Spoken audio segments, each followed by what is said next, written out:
Alors, je ne sais pas si vous reconnaissez, mais je suis ici à Aron, devant le chantier de la Maxi Prison. On est déjà venu ici, avec Tout va bien, le 16 février dernier, pour couvrir une action de désobéissance civile. En fait, on a suivi des militants qui voulaient purement et simplement bloquer l'avancée du chantier de ce futur énorme complexe pénitentiaire qui va accueillir près de 1200 prisonniers et s'étendre sur 17 hectares. Alors, les travaux avaient été avancés de 3 mois, malgré un avis négatif du Conseil d'État. Alors nous, on a pas mal discuté avec les militants et on s'est rendu compte qu'autour de ce projet, il y avait énormément de zones d'ombre qu'on a eu envie d'éclaircir et du coup, on a fait comme eux, on a creusé. Et franchement, on ne pensait pas en découvrir autant. Notre enquête nous a conduits dans les hautes sphères politiques. On est pour moi devant un scandale d'État. Cela nous a menés à des sales affaires d'eau polluée à Londres avec des sociétés fumeuses. Je ne peux pas vous donner des informations. On a touché à des sujets que certains préfèrent ne pas aborder. Assurer de pouvoir communiquer. Et on a même découvert des liens avec Trump. Dire que les contrats sont ici quelque part. Je ne sais pas si vous êtes prêts à connaître la vraie vérité. Bref, plus on a creusé, plus on a eu la sensation de jouer les troubles-fêtes dans ce qui semblait être un petit projet entre potes. On n'y a d'ailleurs pas croisé beaucoup de femmes.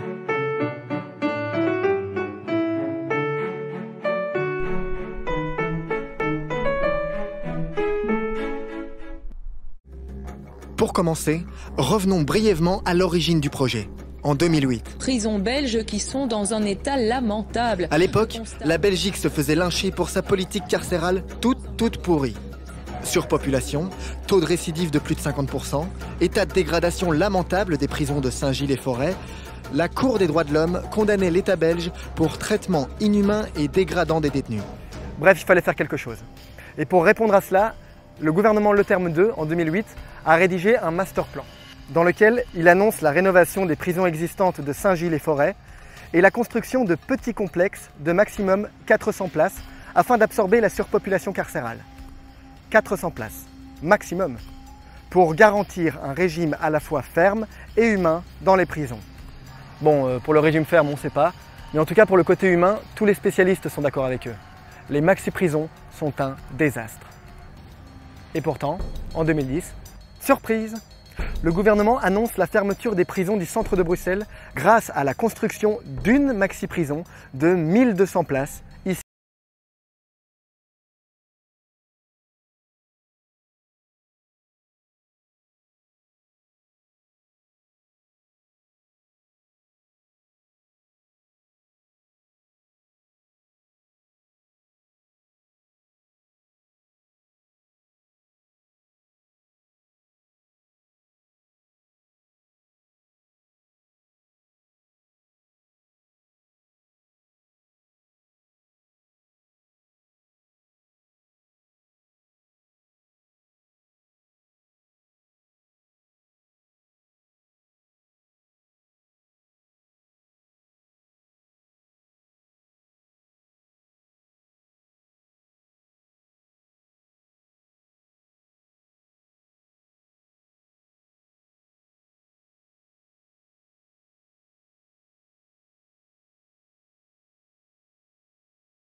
Coûter jusqu'à 3 fois le prix que si l'État l'avait construit lui-même.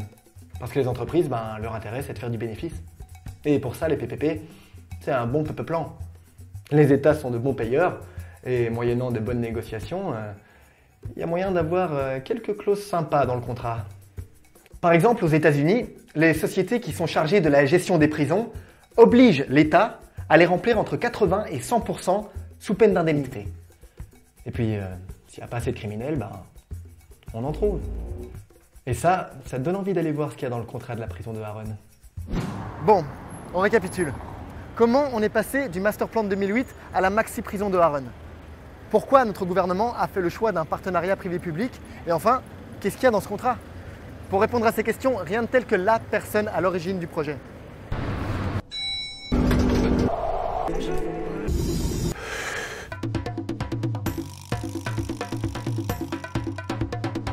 Oui, ce n'est pas l'idéal de faire une prison sur un seul endroit pour 1300 personnes, hommes, femmes, etc.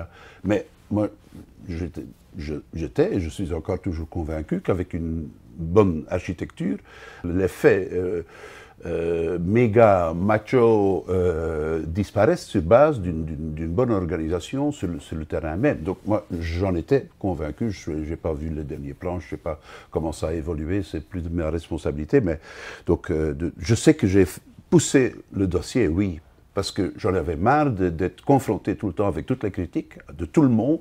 Donc il fallait faire quelque chose. Et donc, il n'y avait qu'un seul terrain, c'était Arles, et donc on a décidé d'avancer. Alors du coup, ce choix de partenariat privé-public, ça c'est un choix qui a été posé dès l'origine du projet. Ouais, donc moi j'ai installé ce système pour la première fois aussi pour avancer, pour ne plus perdre de temps, parce qu'on avait déjà mis trop de temps, et avec la régie comme elle fonctionnait, elle n'était pas en mesure de faire le travail eux-mêmes. Donc il fallait faire quelque chose avec des externes, même s'il y a en effet peut-être des inconvénients dans la formule. Donc de prime abord, c'était surtout pour répondre à une urgence. Oui, absolument. Et donc, du coup, on n'a aucune possibilité d'accès à ce contrat.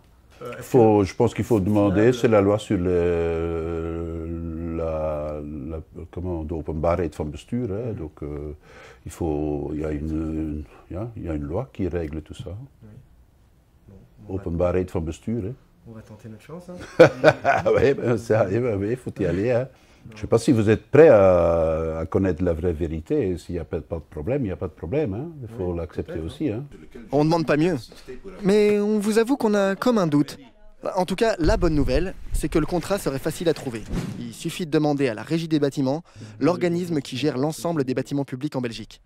Son président, depuis 2008, Laurent Vrijdax, a suivi l'entièreté du processus et participé aux négociations. Bref, si quelqu'un connaît les réponses à nos questions, c'est lui. Vous m'envoyez tout ça, je verrai avec ma cellule de communication ce qu'on peut éventuellement donner comme suite. Moyennant l'autorisation d'un ministre de tutelle de la justice. Forcément, quand on parle de Aaron, il faut toujours être assuré de pouvoir communiquer. D'accord, ok. Eh bien, je vous envoie ça tout de suite alors. C'est gentil. Merci, au revoir. En attendant qu'il soit assuré de pouvoir communiquer, on découvre qu'on n'est pas les seuls à le chercher, ce contrat. L'absence de contrat, il n'y a aucun document écrit entre le gouvernement, la régie des bâtiments et le consortium privé chargé de construire la prison. L'obscurité totale autour des clauses de dédommagement, si jamais... Chambre des représentants ? Je l'ai redemandé encore pas plus tard qu'il y a 10 jours. Il m'a dit, chaque fois il m'a dit oui, vous allez avoir accès. Toujours rien. Le contrat a été signé en juillet dernier.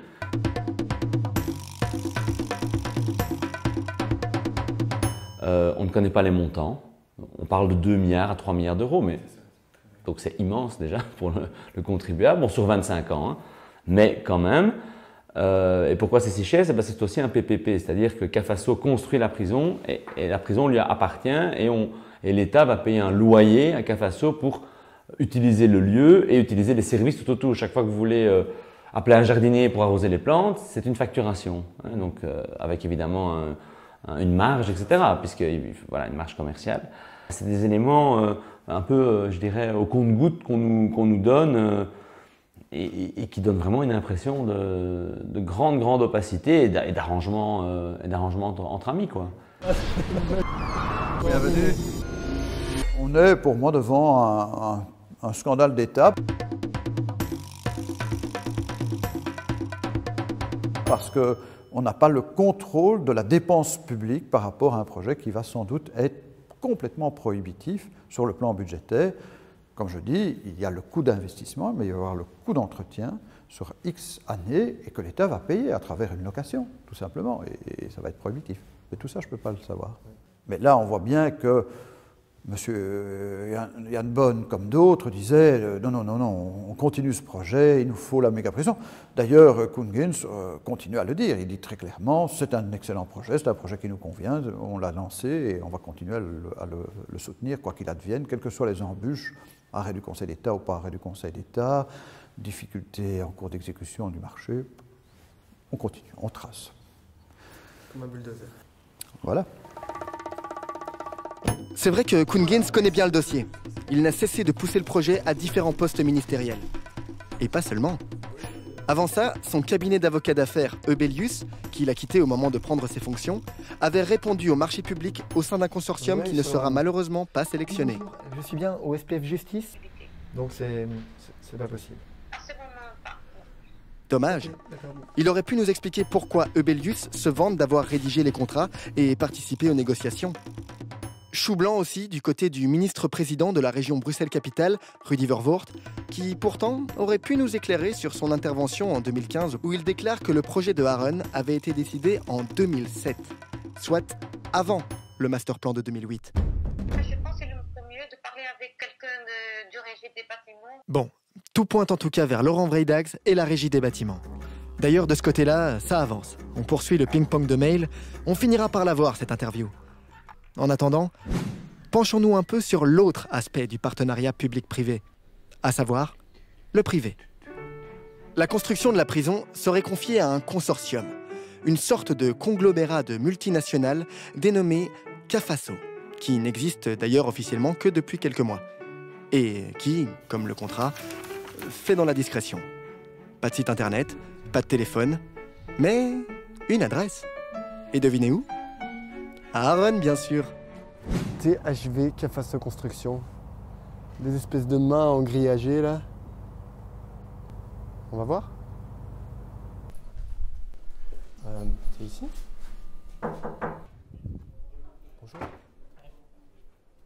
On voulait savoir si on pouvait avoir un porte-parole de Cafaso à interviewer.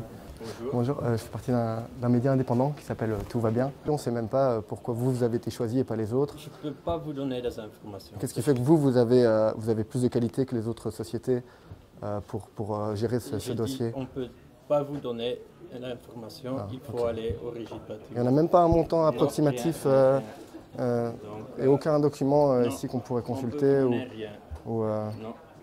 C'est pour des raisons de sécurité ou c'est pour... C'est juste qu'on ne peut pas donner l'information. C'est le client qui fait toutes les communications, donc on peut vous dire rien. C'est quand même surprenant parce qu'on est des citoyens. Mais ce n'est pas nous, c'est la régie de bâtiment. Nous, on ne peut rien donner, c'est dans notre contrat, donc c'est comme ça. Bon, enfin, merci quand même. Merci. Merci. Bon ben, on dirait que les travailleurs de Cafaso ne sont pas vraiment plus bavards que leur site web inexistant. Par contre, en fouillant un peu, on peut trouver des infos sur les entreprises qui le composent. Et notamment une entreprise dénommée McCarry. Active dans 27 pays, cette multinationale australienne est spécialisée dans les banques d'investissement et les services financiers. Elle emploie près de 14 000 personnes dans le monde, a une fondation qui donne plein d'argent aux pauvres et une collection d'œuvres d'art pour soutenir les artistes émergents. Bref, des gens bien. Elle gère plus de 500 milliards de dollars d'actifs et est dans le top 50 mondial en la matière. Des gens intelligents qui savent où mettre leur argent. Ils ont notamment racheté en 2006 la Thames Water, la compagnie de gestion en eau potable et des eaux usées de l'agglomération de Londres, pour finalement la revendre en 2017. Sur cette période, ils reversent près de 1 milliard d'euros à leurs actionnaires. Pourtant, en 11 ans, McCarry a endetté Thames Water à hauteur de 8,7 milliards d'euros. Le tout pour un service pour le moins médiocre. En 2013, c'est le scandale. Le prix de l'eau a fortement augmenté. Le niveau de pollution de la Tamise atteint des niveaux considérables pour cause d'eau usagée non traitée. On estime que 646 millions de litres d'eau ont été perdus chaque jour par des tuyaux qui fuient. Pour tout cela, la compagnie a été condamnée à une amende record de 23 millions d'euros, soit 2% des bénéfices. Le juge anglais qui s'est occupé de l'affaire a déclaré à l'époque qu'il y avait eu un investissement insuffisant, un maintien diabolique et une mauvaise gestion. Depuis lors, McCarry est plus connu sous le nom de Kangaroo Vampire. At Macquarie, we're curious about the world and strive to make it better. Bon, et là, on vous épargne les autres sociétés qui composent Cafaso. Notamment Donace, cet énorme entrepreneur belge qui construit des pipelines au Yémen pour le compte de l'Arabie Saoudite. D'ailleurs, on a appris aussi que la femme du CEO de Donace était la photographe officielle de Donald Trump. Ils n'ont pas bientôt un grand mur à construire dans le sud des États-Unis? Et on ne vous parlera pas non plus de PPP Infrastructure Investment, cette société obscure basée à Amsterdam. Vous savez, le genre de structure juridique de droit néerlandais qui permet à des grosses sociétés comme Google, Facebook, Apple, Microsoft, Yahoo d'éviter de payer l'impôt. Les bénéfices que se feront les sociétés qui composent Cafaso ne seront donc vraisemblablement pas imposés en Belgique. Voire pas du tout. Bon, ça commence à faire beaucoup là. Je sais pas vous, Mais nous, on a besoin d'une bonne bière en terrasse, histoire de décanter un peu tout ce bordel. Et puis en profiter pour rappeler le député écolo Gilles Van Den Burg. Il paraît qu'il vient d'avoir accès au contrat. Je reçois un mail pour dire voilà, vous avez accès pendant 24 heures. Il faut aller dans une pièce où vous pouvez pas faire aucune copie, rien. Pas d'appareil photo, pas d'enregistreur, pas de téléphone, juste un papier, un crayon. Donc voilà, j'ai dit ok. Évidemment, j'ai été, je reçois le document qui fait le contrat plus les annexes, faisait plus ou moins 200 pages. Donc voilà, je commence à tourner les pages, les différentes clauses. Et je remarque que dès qu'il y a un chiffre, il est surligné en fait, en noir, donc illisible quoi, indéchiffrable. Puis je me dis tiens, c'est pas vrai, et puis je continue à tourner les pages, et puis à un moment donné où on arrive aux accords chiffrés, au tableau Excel dans le contrat, bah, tout est flouté, quoi. Enfin tout est illisible. Donc vous avez rien appris de nouveau quoi. Mais toute la partie la plus pertinente, intéressante en termes de budget, en termes d'engagement de l'État, en termes de dédommagement éventuel financier, si jamais le projet ne se fait pas, avec tout ça, c'était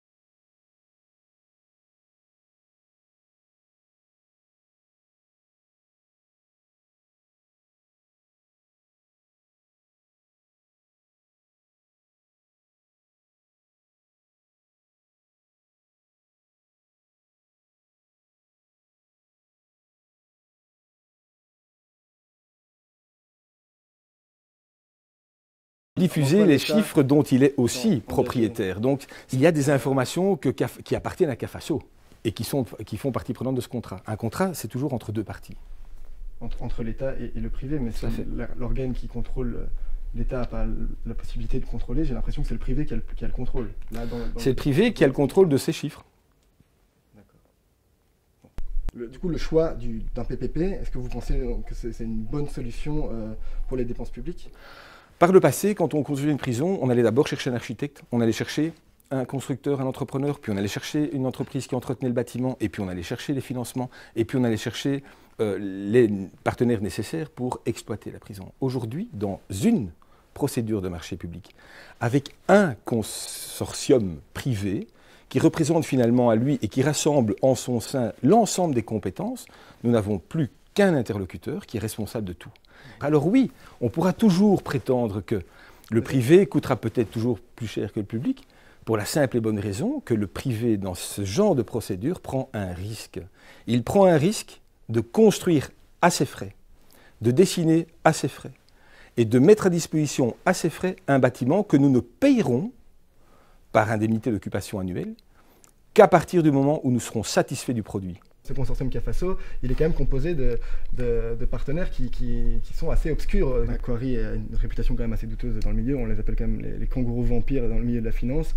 Ça fait sourire, mais justement, ça fait un peu peur. C'est pas très drôle, non Non, c'est pas très drôle. Si c'est le cas. Quand on sait que... Enfin voilà, c'est pour ça qu'on se pose vraiment ces questions. Alors, il n'y a pas que Denez, il n'y a pas que CAFASO, il n'y a pas que Macquarie, c'est un consortium qui représente plusieurs personnes. Oui, ils sont trois avec d'autres sous-traitants, etc. Donc, nous avons consulté la banque Carrefour, aucun signal ne nous a alerté sur la composition de ce consortium. Moi, j'ai tapé leur nom sur Google et je suis tombé là-dessus, quoi. C'est assez oui, simple, mais moi, j'ai tapé leur nom sur la banque Carrefour, et encore une fois, nous avons nos référentiels qui nous permettent, avec nos consultants, qu'ils soient juridiques, financiers, techniques et autres, de vérifier si le profil est conforme. C'est une question de chiffres et pas d'éthique, jamais.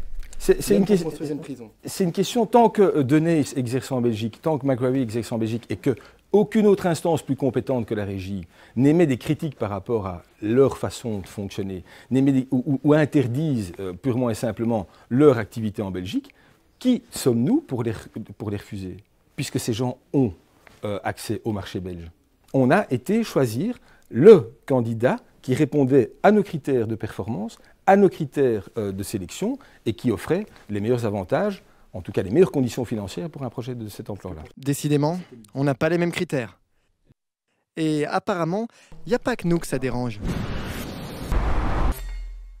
On a probablement choisi les pires sociétés qu'on pouvait imaginer avec lesquelles travailler.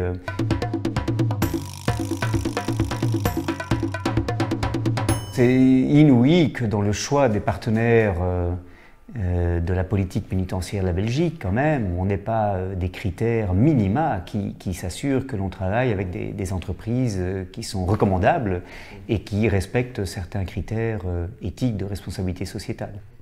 Et justement, en fait, comment on explique le choix de ce partenariat privé-public? Écoutez, personnellement, je n'ai pas de réponse. Et c'est là que je dois vous décevoir. Je ne vois pas la justification de recourir à un partenariat public-privé. En tout cas, la justification n'est certainement pas de bonne gestion des finances publiques. Ce sont des détenus qui vont coûter beaucoup plus cher aux contribuables, qui vont rapporter beaucoup d'argent à ces sociétés privées et pour des bénéfices qui sont très difficiles à comprendre parce qu'en réalité, cette prison ne va pas du tout favoriser la réinsertion des détenus. C'est une prison qui est loin des lieux où ces détenus peuvent travailler une réinsertion dans des projets communautaires. C'est une prison massive qui ne permet par conséquent pas un suivi individualisé des détenus. C'est une prison qui sera très difficile d'accès pour les familles comme pour les avocats, ce qui mettra en péril l'exercice des droits de la défense comme la poursuite de la vie familiale. Donc c'est à tout point de vue une prison qui n'est pas justifiée dans la manière dont elle est conçue. Et donc, malheureusement, il y a une logique de minimisation des coûts, de maximisation des profits qui est celle du privé et qui n'est pas compatible tout simplement avec l'objectif d'une politique pénitentiaire qui veut réduire le risque de récidive. C'est l'avenir de la politique pénitentiaire de la Belgique qui se joue à Arène, quoi. Voir l'avenir des services publics tout entiers. Comme l'ont dit Stéphane Declercq et Laurent Vrijdaghs, la régie seule n'a pas les capacités de prendre en charge la construction d'un tel chantier. Pourquoi ? Parce qu'entre 2002 et 2018, la régie est passée de 2000 à 800 employés. Austérité oblige. La suite est logique. Standard way of privatizing something. The technique was defund them. And then when they don't work, people get angry. Say, let's do something. So you hand it over to private enterprise. Et du coup, on se retrouve avec des grosses multinationales comme McCary à la gestion des prisons. Des multinationales qui imposent leurs conditions et dont le seul objectif est quand même de faire des bénéfices en mettant des gens en prison. Et tout ça en endettant les États. C'est d'ailleurs ce que dénonce la Cour des comptes européenne. Si avant elle encourageait les PPP, aujourd'hui elle considère que c'est une solution qui n'est économiquement pas viable. Elle dénonce les retards, la grande opacité autour des contrats et les énormes marges qui sont réalisées par les multinationales sous couvert d'une soi-disant prise de risque qui est finalement très limitée. Mais voilà, les derniers gouvernements ont choisi cette option plutôt que d'avoir à assumer une note salée une fois arrivés aux élections. Et ainsi, par la même occasion, évincer tout débat sur la politique carcérale en Belgique. Pour reprendre l'expression de M. Vrijdaghs, effectivement, on n'a pas les mêmes référentiels. Quand nous on parle d'opacité, il nous parle de liberté de marché. Lorsqu'on parle d'éthique, on nous parle de rentabilité et d'efficacité. Et au final, qui c'est qui gagne? Nous? Les gouvernements? Ou les multinationales?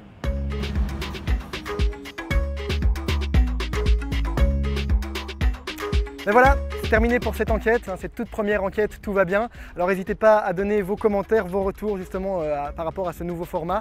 Je voudrais surtout en profiter pour remercier tous les militants qui se mobilisent pour empêcher la construction de cette maxi-prison, qui nous ont donné énormément d'informations, énormément de conseils.